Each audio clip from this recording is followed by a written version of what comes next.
Šiandien sukursiu filmuką dirbantiems Revitu apie dalyką, kuris man buvo pačioje pradžioje neaiškus, kaip tik pradėjau mokytis, paskui šiptin taip atkasiau, kaip jūs pasidaro, bet dėl visako sukursiu filmuką, kad ir pats nepamirščiau ateityje. Tai aš kalbu apie shared parameters arba bendrą parametrą, kurį galima naudoti įvairioms reikmėms savo, tiek elemento savybėms apibūdinti, tiek suskaidyti brėžiniams, tiek kažkokiam filtravimui, grupavimui, pasidaryti formulėms ir panašiai, kurių nėra standartinė programoje. Tarkim, įsijungus koloną, aš turiu savybės, kur yra aprašyta medžiaga, tarkim, statybinės savybės, kažkokiu tai pozicija, komentarai yra eilutė, tačiau, tarkim, aš norėčiau, kad turėtų standartas, kad, tarkim, būtų. Nes kai aš kuriu kiekius, tarkim, norėčiau čia matyti kokį nors standartą, gal čia pagal kokią seriją aš gaminu tas kolonas, ar šiaip ar betono standartą. Tai dabar grįžtu į trimatį modelį. Ir kaip sukuriamas tas standartas. Dabar nueinu į Manage kortelę, spaudžiu Project Parameters. Čia yra iššoka parametrai įvairūs, kurie jau egzistuoja projekte. Aš spaudžiu Add, pridėti. Dabar pasirinku Shared Parameter. Tai yra, kad aš jį sukursiu. Dabar, kai paspaudžiu Select, pas mane nėra sukurta nei parametrų grupės, nei pačių parametrų. Todėl spaudžiu Edit. Čia rodo tų bendrų parametrų failo vietą. Jisai yra skirtas Revitui, ne atskiram failui. Ir jei paskui panaudojat kažkokius parametrus vienam faile, tai su Revitu dirbant ir kitam faile, tie parametrai bus galima jos pasirinkti, prisiskirti ir tam projektui. Tai dabar iš pradžių reikia sukurti grupę. Tarkim, jeigu dirbam keliese prie projekto, architektai kiti naudojam centrinį failą, tai geriausia sukurti grupę savo, tarkim, SK pažymėjimą ir konstruktorių, tarkim, konstruktorių parametrai, susikuriu patį parametrą, tai bus, tarkim, standartas, pas mane vadinsis,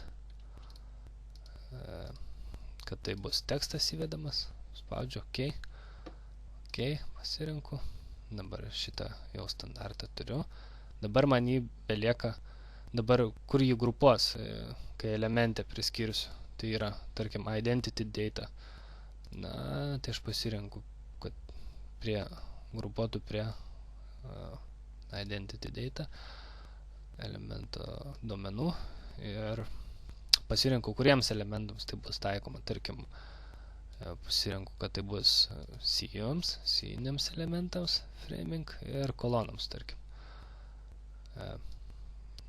Užtenka, tarkim. OK. Spaudžiu.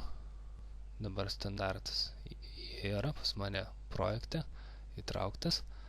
Dabar pasirinku koloną ir prie identity data pas mane jau yra standartas. Ir tarkim, aš galiu įrašyti tą kažkokį tai standartą. Nežinau, mintinai neatsimenu kaip. Tarkim, dabar prie kolonų lentelės aš jau galėčiau, tarkim, čia kažką tai pridėti, tarkim, pasirenku, kad rodytų standartą. Ir čia, kai visos kolonos jau prie visų kolonų įvedžiau tą standartą, tai rodo prie papildomas stulpelį. Ir tos shared parameters galima labai daugam panaudoti. Tarkim, galima panaudoti čia, tarkim, projektų parametrai, vėl einu, vėl add, shared parameters, select, standartas edit, dabar pridedu naują, tarkim, stadiją,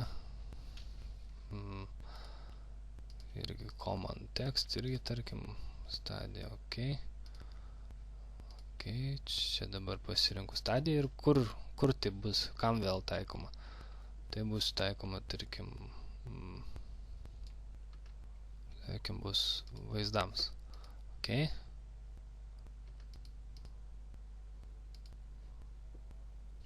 Na ir dabar matau, kad prie visko atsirado prie teksto grupės stadija, kur aš nieko dabar nesu įrašęs, bet tarkim, jeigu aš įeisiu čia, tarkim, į planą ir rašysiu stadiją TP, tarkim, paskui ant šito įrašysiu stadiją kažkokią DP, ar nesvarbu čia, ką sugalvosiu, čia tiesiog. Nu ir tarkim, čia vat, vėl, čia galiu pasirinkti TP, ne. Dabar, pavyzdžiui, padarysiu tokį kaip rūšiavimą. Na, čia, pavyzdžiui, pasirinku pagal discipliną, folderius rūšiuoti pagal stadiją, tarkim, ne. Ir pas mane išrūšiuoja dabar brėžinius. Va, prie DP stadijos pas mane šitas, ne, prie TP stadijos bus šitas brėžinys. Čia gali būti pavadinimas ne tai, kad stadija, čia gali būti atlikėjas, tarkim, ten Rimas, ten paskui čia Vytas ir jisai dėtis prie savęs tos brėžinius, tarkim. Prarušiavimui tokiam galima įsivesti projekto informacijai, čia kažkokį tai va papildomą dalyką. Galima įsivesti, tarkim, dabar labai čia taip gudriai padariau, neberandu pats. Tarkim, laiptai dabar pas mane, ne, čia turi kažkokį tai parametrą kaip ilgis. Aš įvedžiau ilgį, tarkim, ir paskui panaudojau kiekiams skaičiuoti. Tai aš čia rankiniu būdu prie šitų laiptų įvedžiau ilgį ir vieną žodžią paskui ten panaudojau formulę. Nu, tai tiesiog bet ką galima panaudoti, ar ten jis gali būti skaičius, gali būti tekstas, gali būti formulė ir panašiai. Tai tiek lapams, tiek projektų informacijai, tiek rūšiavimui, filtravimui, medžiagų kiekiuose, bet ką, žodžiu. Fantazija, neištirtos galimybės. Tai tiek.